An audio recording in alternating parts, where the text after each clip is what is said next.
Hello everyone, welcome to back my channel. I hope everyone is having a wonderful day. Before starting the video, please go ahead and hit the subscribe button and give this video a thumbs up. The bold and the beautiful spoilers reveal that Hope Logan, Annika Noel, has nothing left. Hope even feels betrayed by her own mother, Brooke Logan, Catherine Kelly Lang. Now that Hope is staying with Deacon Sharp, scene canon, it won't be long before she runs into Luna Nozawa, Lisa Yamada.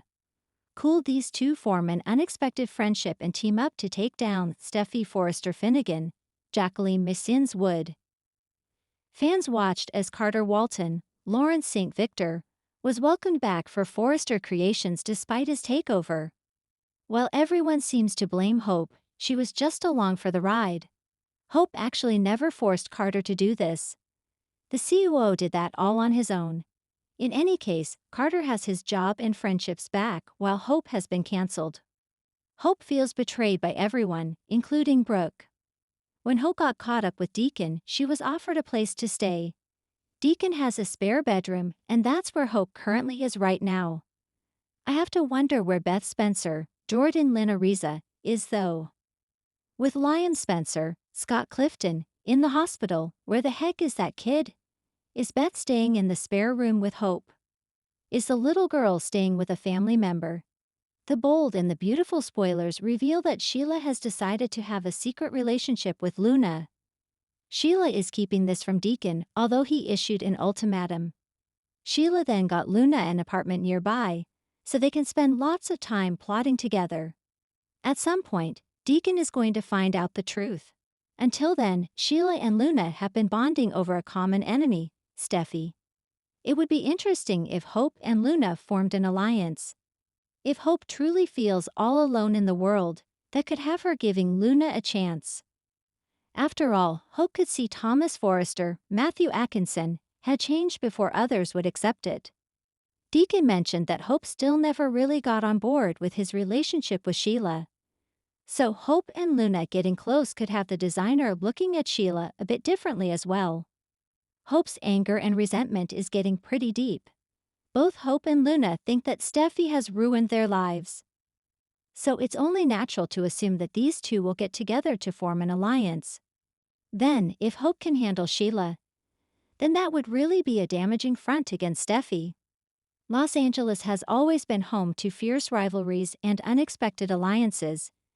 But nothing will prepare viewers for the latest storm brewing at Forrester Creations. Hope Logan and Luna Nozawa, two women who have rarely crossed paths meaningfully, are about to forge an unlikely alliance. And their shared target? None other than the reigning queen of Forrester herself, Steffy Forrester Finnegan. The gloves are off, the stakes are sky high, and the battle lines are drawn in velvet, lace, and vengeance. A brewing storm. Tensions rise at Forrester Creations. Hope Logan has been pushed to her emotional limit. After being systematically shut out from the power circle at Forrester by Steffy, her professional pride has taken hit after hit. First, it was the reallocation of budget from Hope for the Future to the ever-glorified couture line. Then came the endless microaggressions, Steffy questioning her vision, criticizing her designs, and undermining her leadership in front of the team. Rich may be the co-CEO on paper, but everyone knows Steffy pulls the strings. To make matters worse, Hope's personal life is in shambles. Her brief romantic spark with Thomas went up in smoke after his sudden departure for Paris. Liam, as usual, remains a chaotic presence, straddling the line between protector and saboteur. And Brooke. She's more interested in reuniting with Ridge than helping her daughter navigate the minefield Steffy has laid out. Hope is done playing nice. And just as she begins plotting her comeback, a new variable enters the equation, Luna Nozawa. Luna's fall from grace. Luna has always been Forrester's darling intern, bright, stylish, and full of potential. But one misstep, the accidental drugging incident, sent her world spiraling. Although she was ultimately the victim of Poppy's mysterious mints and a night of confusion, Steffy's reaction was swift and brutal. She treated Luna like a threat to the company's image and Finn's stability. The whispers, The cold stares, the way Steffi shut down any discussion about Luna's intentions, it was all too much. Finn tried to remain neutral, but even he couldn't override his wife's frosty authority. Luna was benched, her internship reduced to menial tasks and closed doors. Archie tried defending her, but his pleas fell on deaf ears. And so, Luna found herself alone in a building where she once saw her dreams taking shape. That is, until Hope walked in. The spark of sisterhood. Their first real conversation happens in the design studio, late one night, both women working overtime. Hope sketching ideas for an unsanctioned capsule collection. Luna restocking fabrics that no one else would touch. "You don't belong in the shadows," Hope said, not looking up from her sketchpad. Luna blinked. "Neither do you." That one sentence, thrown like a lifeline in a sea of silence, ignites something rare in the Forrester universe. Solidarity between women who have both been burned by the same fire. They start talking, really talking. Hope opens up about Steffi's power trips, the passive-aggressive control tactics. Luna shares her guilt and confusion, her fear of never being trusted again. What starts as a venting session becomes a brainstorm. And that brainstorm becomes a plan. What if we didn't just survive Steffi? Hope muses one afternoon. What if we exposed her? Made her play defense for once? Luna's eyes narrow. "I'm listening." The strategy: fashion, fame, and fallout. Hope and Luna decide to launch an underground campaign. A parallel fashion project that embodies everything Steffi tries to suppress. Bold, inclusive, disruptive, and unapologetically feminine. Hope brings the vision. Luna brings the innovation. Together, they start building a line that rivals anything the main collections have offered in years. They call it reclamation. Hope leaks subtle teasers online, using anonymous influencer accounts and cryptic photoshoots. Luna taps into the Gen Z crowd with her TikTok finesse, turning every reveal into a viral moment. The buzz builds quickly, designers want in, influencers beg for samples. Even the press starts speculating. Is Forrester launching a new sister brand? Steffi is furious. When she learns the teasers are coming from inside her own building, her suspicion immediately lands on Hope, but she can't prove anything.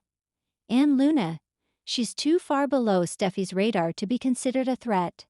Yet. Brooke and Poppy, the mothers, stir the pot.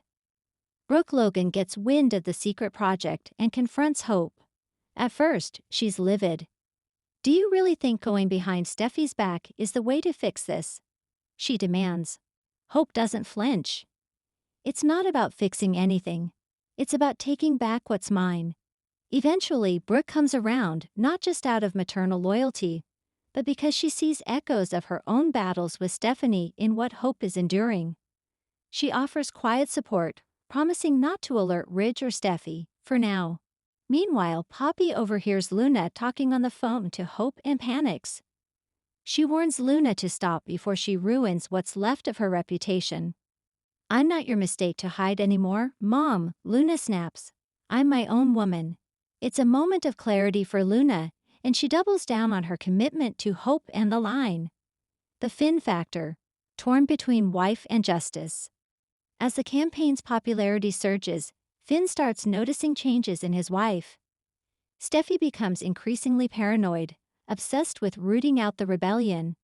She lashes out at the staff, grills Ridge about finances, and even starts micromanaging Fashion Week appearances. Her fear of losing control becomes palpable. Finn, ever the moral compass, starts asking questions. He corners Luna one afternoon, asking if she's involved in the reclamation buzz. She looks him in the eye. "Would it matter if I was?" He pauses, clearly torn. "If it's hurting Steffi, yes." Luna takes a deep breath. Maybe it's time she gets hurt. Not to destroy her, but to humble her. That conversation weighs heavily on Finn. He loves Steffi, but he also sees the toxicity in how she wields her power. And maybe, just maybe, the company needs disruption to grow. The showdown, Fashion Week revelation. Everything comes to a head during Los Angeles Fashion Week. While Steffi prepares to unveil Forrester's official couture line, a surprise pop-up exhibit steals the spotlight. The room fills with whispers as models strut in bold pieces from reclamation, the lights casting long shadows on a new dawn of fashion. Feminist slogans are stitched into hems. Modern silhouettes clash with romantic detailing. It's fresh, it's fearless, and everyone is obsessed. Steffi storms backstage and comes face to face with Hope and Luna. "This is sabotage," Steffi roars. Hope stands tall. "No, this is survival. You've gone behind the company's back, you're finished here." But before Steffi can issue any ultimatums, Eric and Ridge walk in. They've seen the numbers, they've seen the buzz, they've seen the future. Ridge crosses his arms. "Looks like we've got ourselves a hit, whether you like it or not, Steffi." Eric smiles, proud. "Reminds me of when Brooke shook things up with Belief." Steffi looks between her father and grandfather, her mouth open in disbelief. "You're siding with them." Ridge gives her a pointed look. "We're siding with the brand. With what's working." It's a seismic shift. Steffi is momentarily dethroned, her power fractured by the very people she's underestimated. Fallout and forward motion. Hope is reinstated not just as a lead designer, but given co-creative control over the new reclamation line, which will now be an official part of the Forrester brand. Luna, once an intern, is promoted to junior designer and given her own studio space. Steffi, furious and humiliated, retreats to Aspen with the kids and demands space from Finn. She accuses him of not having her back, but Finn finally stands his ground. "I love you, Steffi," he says. "But not when you turn into someone who fears change more than she loves justice." Hope and Luna, though bruised by battle, are victorious. But they know this isn't the end, it's only the beginning. Steffi will regroup, she'll return, and she'll be more dangerous than ever. But now, Hope and Luna have each other. And with every sketch and stitch, they're rewriting the future of Forrester Creations, together. Thanks for watching this video, and please subscribe our Bold and BAUTFUL UPDAT YouTube channel for more update news.